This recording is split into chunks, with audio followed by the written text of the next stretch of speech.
Chapter 5. Although Salome had seldom ever been timely about retiring to bed, and had never been an early riser, the excitement of the past night had changed this. An hour before dawn, the young ferret was up and roaming, glad to be free to explore the colossal abbey without being obliged to hear a sermon at every corner. Having listened to Abbess Eleanor talking on about the Great Hall, Salome had pictured a stuffy, noiseless, library-like chamber, liberally decorated with book-weighted shelves and scholarly, stern-faced mice in flowing green habits. As Salome entered, a cool draft met her face, as refreshing as a splash of water. All remaining drowsiness vanished, and of a sudden she experienced a sort of exhilaration not unlike the feeling of a creature wandering through an orchard. And when she laid her eyes upon the tapestry, she knew that this visit would not disappoint her. The mouse could not be very young, for maturity had teamed his height and build, and though the strokes of the dye brush had captured the pristine star-like light of his blade, its shine seemed to be casting a weird pallor across his face, as was not unusual in knightly portraits. But in those dark, gray-tinted eyes there still lingered a fresh, juvenile luster.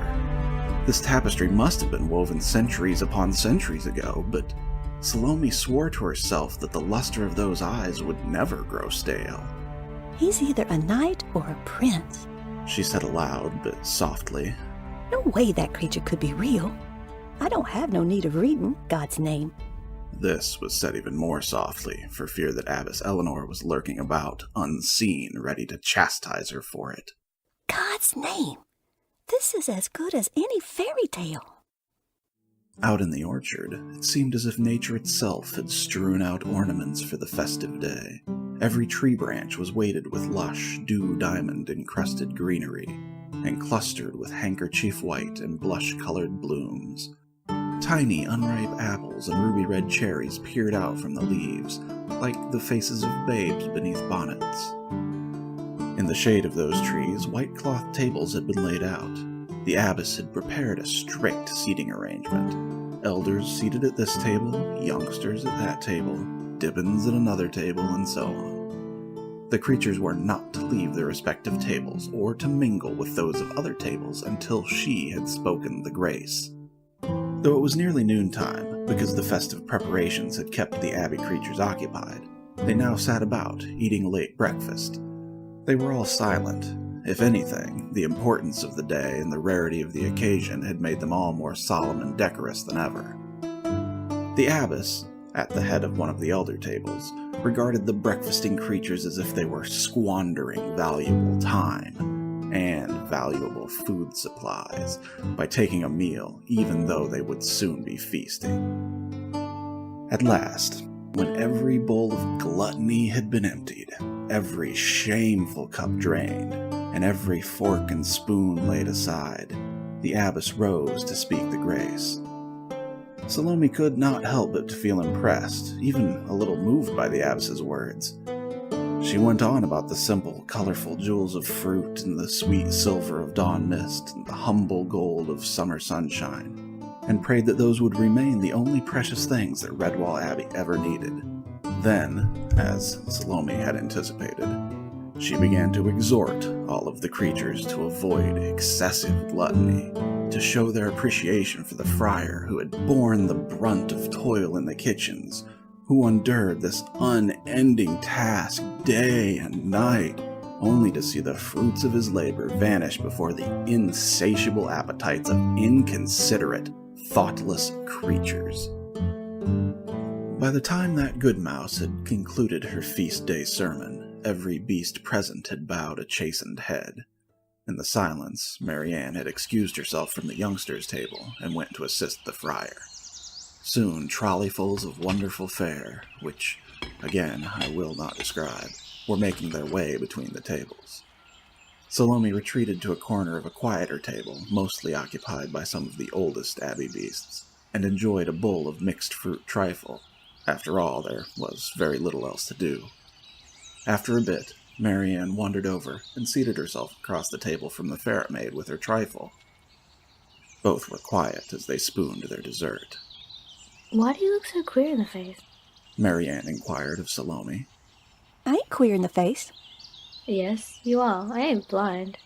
No, I reckon you can see.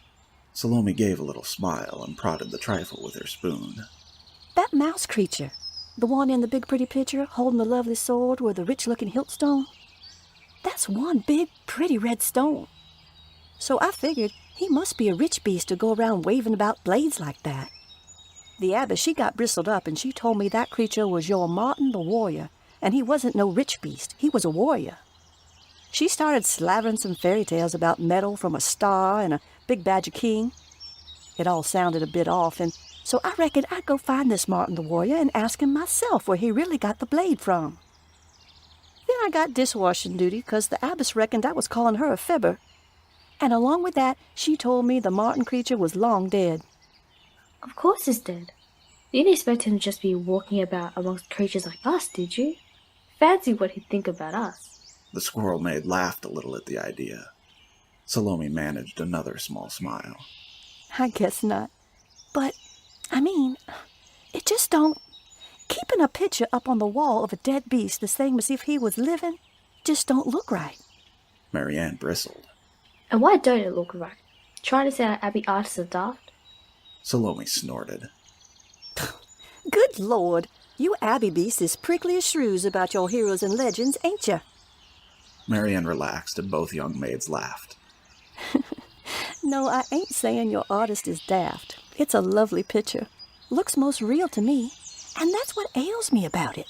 Looking at a picture real as that, of a creature like that, and knowing he's dead, it sort of saddens me and spooks me and thrills me all the same. That's what the tapestry's for. Marianne pointed out. It sort of makes us think about God and heaven and dying and such. Makes us think more than any of Mother Abbess's old sermons.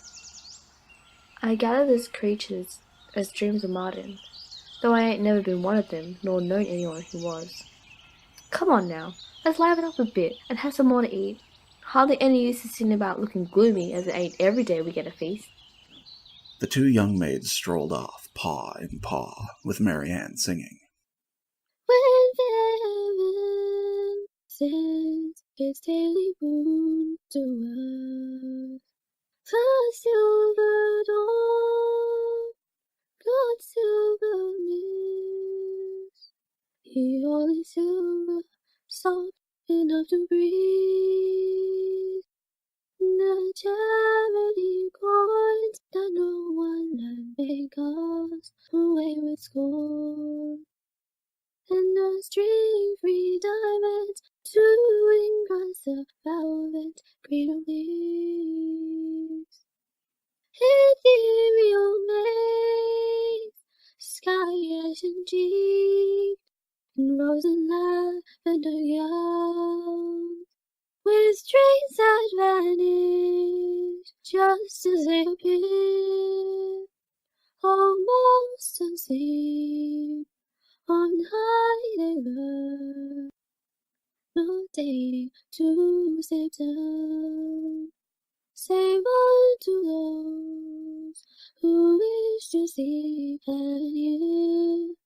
And if you wish to see and hear, my child, you catch melodies you never heard before, songs betraying the Monday, and simple dawn news.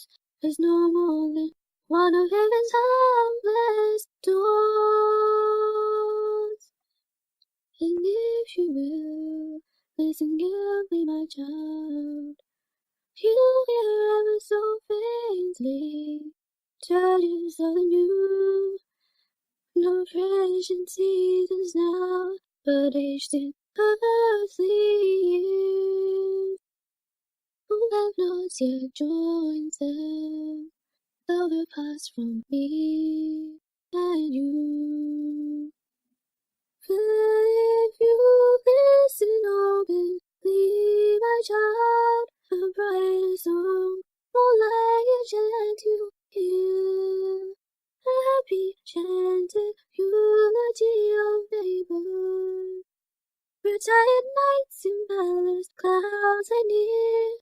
Retired nights, the houses of the garden. And every morn their meadows are renewed.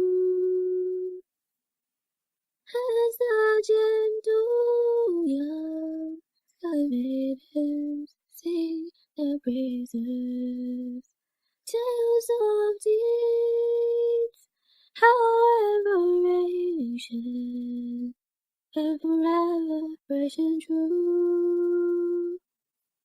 Do you wonder that legends praise the hidden fables? All the days of creatures still with them alive. Would you understand, my child? If only you could see the undying wood, love lost in their eyes. Just as you rise, grow bright, my child, and falling on your mother. Say that these joys shall neither fade nor die. No sooner had the abbess's sermon come to a close than Samuel had risen and excused himself from the table. If there was one thing upon which he and Abbess Eleanor must agree, it was that there was no point in spending all hours of the day lined up at a table, cramming down platterfuls of food like trough-fed pigs. He hadn't seen a single creature singing, frolicking, dancing, or even laughing. Redwall feast indeed. If this was an example of Redwall feast, then he and Salome would have been just as well off going out into the mid of the woods and stuffing themselves with mountainous heaps of tree fruit till they fell ill. Only once could Samuel remember doing anything remotely similar to that. It had been back at the settlement, while Chief and the elders had been preparing to hold a conference. Like the little oafs they had been, Samuel and Lucy had felt certain that no creature would be out to sentry the foraging grounds. Together, they had managed to slip unseen around the back of the meeting house and, armed with baskets, had gone for the fruit trees. They had intended to gather as much fruit as they could and steal back to Samuel's home den with all haste, but after days of sweltering summer sun, the sweet, dew-perfumed fragrance of strawberries had been irresistible, and both had fallen to gorging themselves. By the time they had finished, they had been so occupied with wondering how they would tote their plunder back to the den with such hellish stomach aches, that they had not noticed the shadow of the weasel sentry Raaji emerging nearby until they had already been cornered. The chief's your uncle, miss, but I doubt he gives a stone's worth whether you live or die. Raaji had said, eyeing Lucy. And I doubt he'd give that much to know how your father feel about your dying. Even so, he wouldn't take kindly to me stepping in and slaying you myself. I'd have to turn you into him for you to get your just deserts. Now, I ain't that cold-hearted, so I'll let you off this once. But I don't want to see your eyed about air again, or your little friends. For once, it relieved Samuel to be spoken of as if he was not present. They had been given the 10-count ultimatum and had taken off like racers, knowing that any creature in sight would be brought down with an arrow and dragged to the chief. Raaji's reputation in archery was a good one. Remembering it, Samuel laughed. After he had egged her on to perform that stunt, how could he not forgive Lucy for risking his and Salome's lives? Skipper Johndam came over, bearing a mug of October ale. Morning, mate. Well, this is certainly one of the quietest feasts I ever attended. Though, seeing as we ain't had a feast in more than 6 seasons, I suppose I can't afford to be choosy. Samuel shrugged, returning the uncomfortable smile. He had not exchanged a casual word with the Otter Chief, or any woodlander for that matter, besides the friar and the squirrel-maid Marianne, since his arrival at the Abbey. No, sir. I suppose we can't afford to be choosy.